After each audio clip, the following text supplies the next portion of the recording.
అకాల వర్షంతో నష్టపోయిన రైతులకు ఎకరాకు 20,000 రూపాయల నష్టపరిహారం చెల్లించాలని బీఆర్ఎస్ ఎమ్మెల్సీ కవిత డిమాండ్ చేశారు.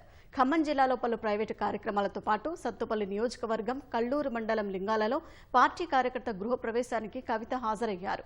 కార్యకర్తలు గజమాలతో ఆమెకు ఘన స్వాగతం పలికారు. అనంతరం కవిత మాట్లాడుతూ ఖమ్మం జిల్లాలో రైతులు అకాల వర్షంతో తీవ్రంగా నష్టపోతే 3 మంత్రులు ఉండి కనీసం ఒక్క సమీక్ష నిర్వహించలేదన్నారు. 3 ఆధిపత్యం కోసం అంతర్గతంగా పోటీ పడుతున్నారని ఆరోపించారు.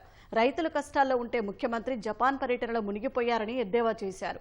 ఈ నెల 27న నిర్వహించే బీఆర్ఎస్ పార్టీ 25 ఏళ్ల వేడుకలకు జిల్లా వ్యాప్తంగా అనేక మంది రైతులు కన్నీళ్లు గారుస్తూ ఉంటే కనీసం ఒక మాట మాట్లాడి ఒక రివ్యూ పెట్టుకొని నష్టం ఎంత జరిగిందని మాట్లాడేటటువంటి తీరిక కూడా లేనటువంటి ప్రభుత్వం ఉండడం నిజంగా మన దౌర్భాగ్యం. ఈ జిల్లాలో ఉన్నటువంటి 3 మంత్రులు వాళ్ళు ఒకరి మీద ఒకరు ఆధిపత్యం చెలాయించుకునేటటువంటి ప్రయత్నం తప్పితే ప్రజల సమస్యల మీద మాట్లాడాలన్నటువంటి ఆలోచన లేకపోవడం నిజంగా దారుణం. ఖమ్మమే కాదు, మన రాష్ట్ర వ్యాప్తంగా పంట నష్టం జరిగినటువంటి రైతులందరికీ ఎకరానికి 20,000 చొప్పున ఈ ప్రభుత్వం తక్షణమే నష్టపరిహారం ప్రకటించాలి.